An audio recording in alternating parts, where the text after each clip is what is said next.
에스겔서 41장 말씀은 성전에 관해서 말씀해 주시는데 이 41장에서는 새 성전의 본관, 새 성전의 본체에 대해서 특별히 말씀해 주고 있습니다. 그래서 1절부터 4절까지 말씀을 보시면 이 성전 본체에서 제일 중요한 이 성소에 관해서 말씀해 주시는 것을 볼 수가 있어요. 그래서 이 성소가 얼마만큼 큰가, 성소의 넓이와 길이에 대해서 말씀해 주십니다. 1절 말씀해 보시면 이 성소의 문벽 두께가 6척이다. 한 척당 50cm 정도 되니까 굉장히 두꺼운 것을 볼 수가 있어요.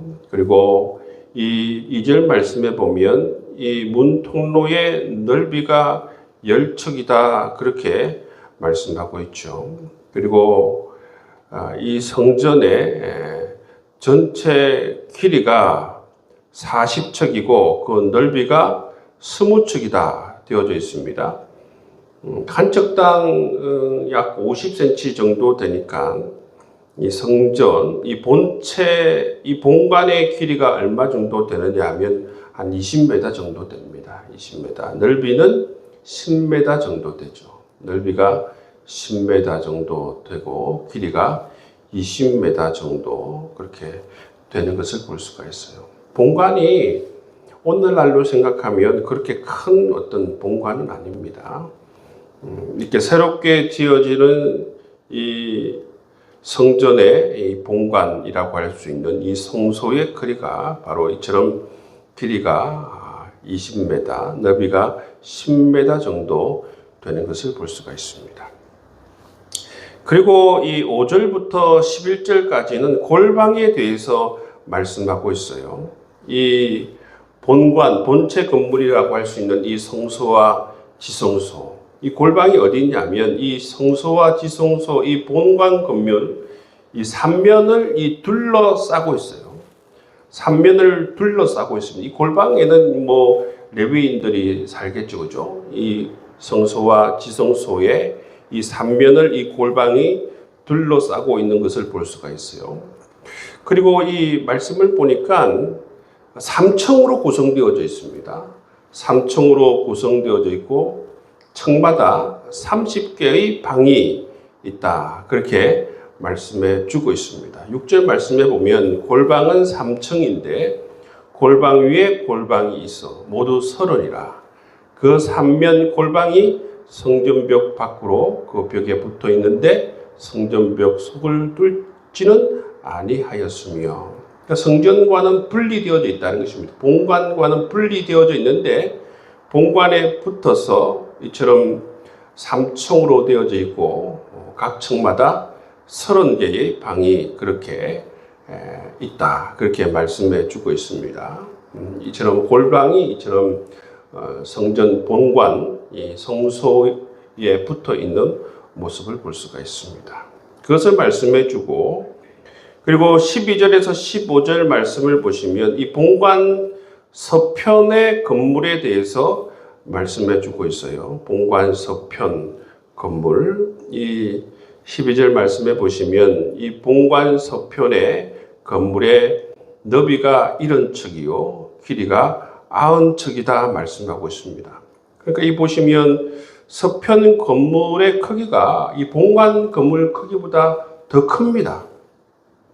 서편 건물의 크기가 본관 건물보다 큰데 이 너비가 70척이라고 하는 것은 35m를 말하고 있고, 그리고 또 길이가 길이가 70척이고 너비가 90척이죠, 그죠? 그 넓이가 90척이면 45m를 정도 되는 것을 볼 수가 있습니다. 굉장히 이 서편 건물이 본관 성전 건물보다 큰 것을 볼 수가 있어요. 본관 서편 건물이 어떤 용도로 쓰여지는지에 대해서는 여기에서는 설명해 주고 있지는 않습니다. 그리고 16절에서 20절까지 말씀을 보시면 무엇에 관해서 말씀하는가 하면 바로 이 성전 내부 장식에 관해서 말씀하고 있습니다. 성전 내부 장식에 관해서 말씀하고 있습니다. 그래서 16절 말씀에 보시면 어떻게 되어져 있는가 하면 문 통로 벽과 닫힌 창과 삼면에 둘러있는 회랑은 문 통로 안쪽에서부터 땅에서 창까지 널판지로 가렸다고 그랬습니다. 그러니까 이 벽의 모든 것이 다 널판지로 그렇게 발려져 있는 것을 볼 수가 있죠. 널판지로 공사가 되어져 있는 것을 볼 수가 있습니다. 그런데 18절 말씀에 보면 이 널판지에 무엇으로 장식하고 있습니까? 그룹들과 종려나무를 이 널판지에 다 새겨 놓은 것을 볼 수가 있죠. 성전의 이 널판지로 모든 것을 마감을 했는데 마감한 그 곳을 보니까 이처럼 그룹들과 종려나무를 새겨 놓았다 그렇게 말씀하고 있습니다. 이 그룹은 원어에 보면 케루빔이라고 되어 있습니다. 케루빔. 이 케루빔은 천사가 아닙니다. 천사가 아니고 천상적인 존재입니다. 이 케루빔이 이처럼 성전 내부에 장식이 되어져 있을 뿐만 아니라 이 케루빔은 법궤 위에 이 케루빔이 이 법궤 위에서 서로 마주보고 있는 것을 볼 수가 있죠. 그래서 이 케루빔, 그러니까 이 그룹이 하는 역할이 뭐냐면 하나님을 섬기는 그런 역할을 하는 것이죠. 하나님을 시중드는 역할을 하는 것이 바로 이 천상적인 존재인 케루빔, 이 그룹이 하는 역할입니다. 그리고 이 또 종려나무 가지가 그렇게 이제 이 널판지에 다 그려져 있는 모습을 볼 수가 있습니다. 종려나무는 여러분 언제 흔듭니까? 승리하였을 때에 이렇게 종려나무를 흔드는 것을 볼 수가 있지 않습니까? 그래서 이 그룹이 의미하는 것은 이처럼 모든 존재들이 하나님을 섬긴다라는 그런 의미가 있고, 그 다음에 이 종려나무의 의미는 바로 이 승리를 의미하는 것을 볼 수가 있어요. 그런 것이 이제 이 성전 내부에 다 그려져 있다는 것입니다. 이 대표적인 이 두 그림이 바로 이 그룹의 그림과 종려나무의 그림이 온 성전 사방에 다 그렇게 그려져 있는, 그렇게 장식되어져 있는 그런 모습을 볼 수가 있어요. 이 성전 내부에 보시면 이 성전에는 우리가 이 모세가 하나님으로 받은 이 성막을 통해서 보면 이 성소에는 분향단이 있고, 그 다음에 왼쪽에는 떡상이 있고, 왼쪽에는 오른쪽에가 떡상이 있고 왼쪽에는 등대가 있어요. 그리고 이 지성소에는 뭐가 있습니까? 지성소에는 법궤가 있죠. 지성소에는 법궤가 있고 이 성소에는 세 가지 분향단과 등대와 떡상이 놓여져 있는 것을 볼 수가 있어요. 그렇게 있고 이제 사방의 모든 곳에는 이처럼 종려나무 그림과 이 케루빔, 이 그룹의 그림들이 다 그려져 있는 것을 볼 수가 있어요. 이 성소 내부에 있는 이분 등대라든지 떡상이라든지 분향단이라든지 이것이 다 여러분 의미하는 게 의미가 있습니다. 등대가 의미하는 게 뭐냐면 시각적으로 불빛이 보이지 않습니까? 시각적으로 이 등대가 의미하는 것은 바로 하나님께서 우리와 함께 하신다는 그 사실을 보여주는 것입니다. 그리고 떡상이 있는데 이 떡상은 매주 12개의 떡을 올려놓습니다. 12개의 떡이 의미하는 게 뭡니까? 바로 12지파를 의미하는 것이죠. 이 떡상을 매주 12개씩 올려놓음을 통해서 12지파가 항상 내 앞에 있게 하라 말씀하시고, 이 떡상을 통해서 또 하나님께서 말씀하시는 것은 뭐냐면 항상 하나님께서 이 12지파가 나를 섬길 것을 그렇게 말씀해 주신다. 그런 의미가 이 떡상에 있다는 것이죠. 이 떡상은 매주 교체하는 것입니다.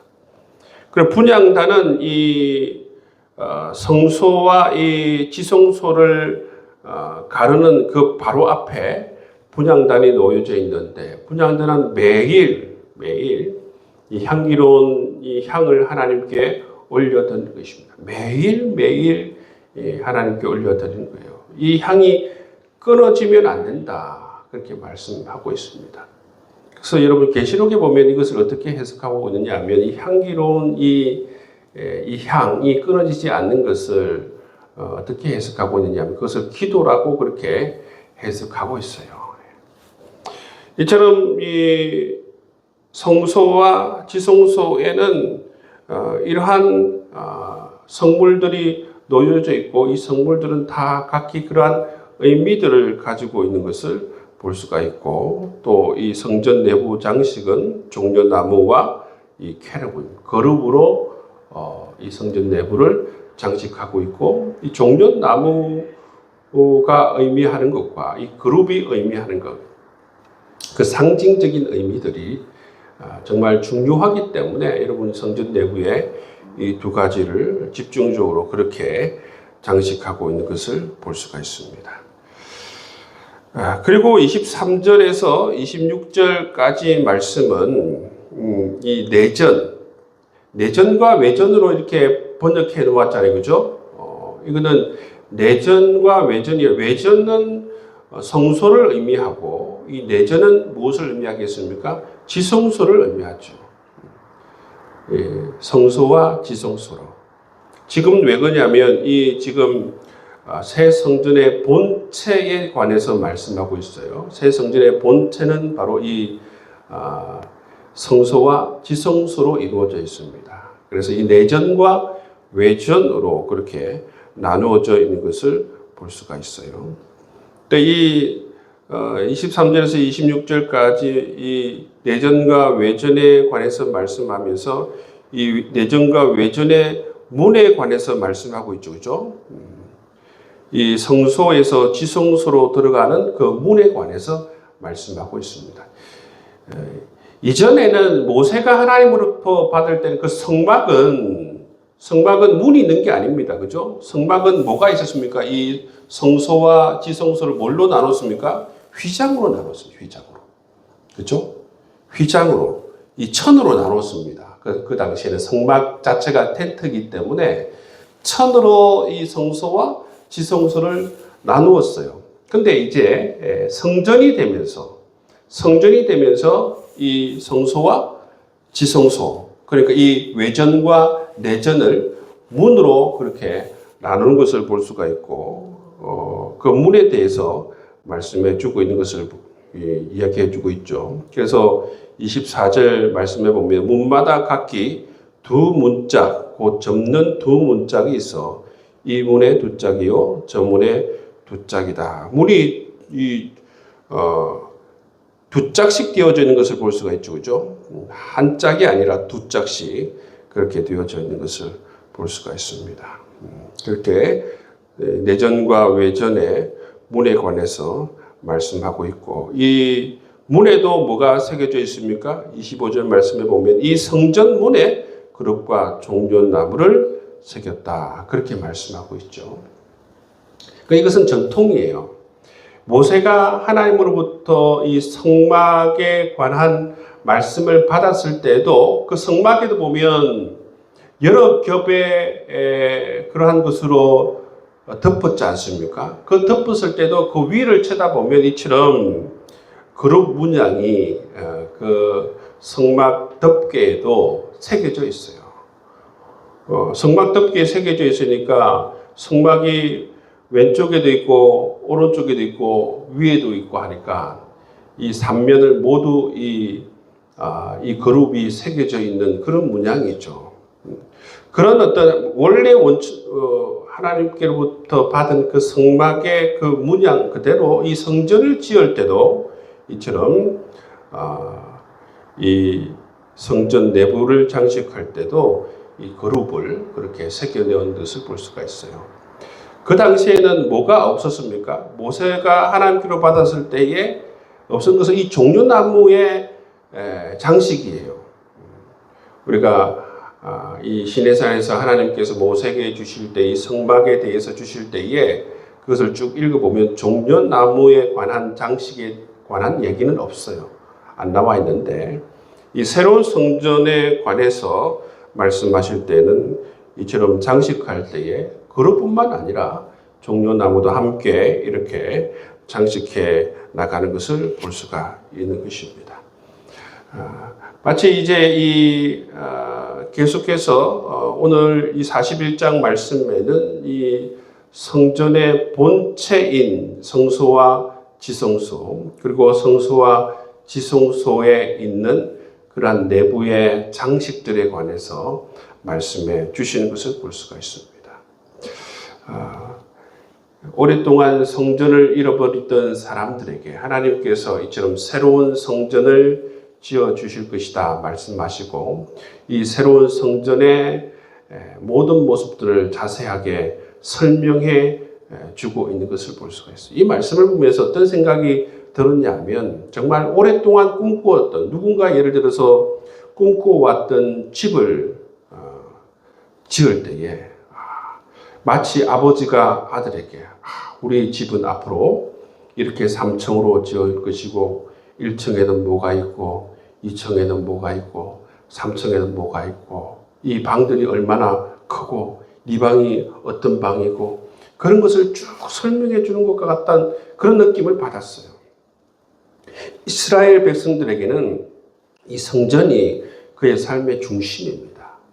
성전이 중심이고 하나님이 중심이고 다시 새롭게 지어질 이 성전이 어떻게 생겼을까? 어떤 크기일까? 얼마나 여러분 관심이 많겠어요. 그러니까 이처럼 설명을 해줄 때에 크기를 다 얘기하잖아요. 몇 척이다, 몇 척이다. 그들이 정말 이 성전의 크기를 다 가늠하고 방의 크기를 가늠하고 방 개수를 가늠하고 문이 어떻게 생겼고 문의 크기가 어떻고 두께가 어떻고 그런 것을 다 알 수 있도록 이렇게 세부적으로 설명해 주고 있는 것을 볼 수가 있어요. 그것이 바로 희망을 얘기하는 것이고 그 희망이 앞으로 성취될 것을 하나님께서 말씀해 주시고 이 새롭게 지어진 성전에 하나님께서 임재하시고 새로운 그러한 이스라엘을 하나님께서 만드실 것이다. 그런 희망의 말씀을 해 주시는 것을 볼 수가 있습니다. 지난 밤새 많이 놀라셨죠? 갑자기 계엄령이 선포되었다 그래가지고 저도 깜짝 놀랐어요. 저는 처음에는 이게 사실인가? 왜 이런 게 뜰까라고 생각했는데 가만히 보니까 사실이더라고, 사실. 이 땅 가운데에 정말 위정자를 통해서 이 땅 가운데에서 관료와 또 정치인들을 통해서 희망이 선포되어지고 정말 새로운 힘들을 우리가 공급받아야 되는데 참 안타까운 일들이 계속적으로 일어나는 것입니다. 우리가 해야 될 일이 뭐냐면 이 땅 가운데 있는 정말 여러 가지 어둠과 여러 가지 부족들 그러한 것들이 정말 이 대림절에 오시는 우리 주님의 빛이 비추어져야 할 그러한 부분들이 아닌가. 이 땅에 정말 소망의 빛이 필요하고 사랑의 빛이 필요하고 정말 믿음의 빛이 필요하고 은총의 빛이 필요하고 정말 축복의 빛이 정말 필요하구나. 인간이 정말 어리석고 인간이 정말 여러 가지 부족한 것들이 참 많구나. 이 땅 가운데 정말 하나님의 은총이 더더욱 필요한 2024년도 대림절 절기를 보내는 것 같다는 생각이 들었습니다. 여러분, 우리가 대한민국 국민들이 이 땅의 백성들이 정말 이 땅을 생각하면서 하나님의 은총을 구하고 하나님의 사랑을 구하고 하나님의 지혜를 구할 수 있는 그러한 시간, 하나님께서 에스겔을 통해서 이 이스라엘 백성들에게 새로운 희망에 관해서, 새로운 성전에 관해서 말씀해 주셨듯이 이 땅 가운데에서도 하나님께서 새로운 희망을, 새로운 하나님의 놀라우신 은총을 부어주셔서 정말 이 나라가 하나님으로 말미암아 은총을 받고 소망을 가질 수 있는 귀한 나라가 될 수 있도록 이렇게 특별히 오늘 그렇게 기도하시면 좋겠습니다. 오늘 말씀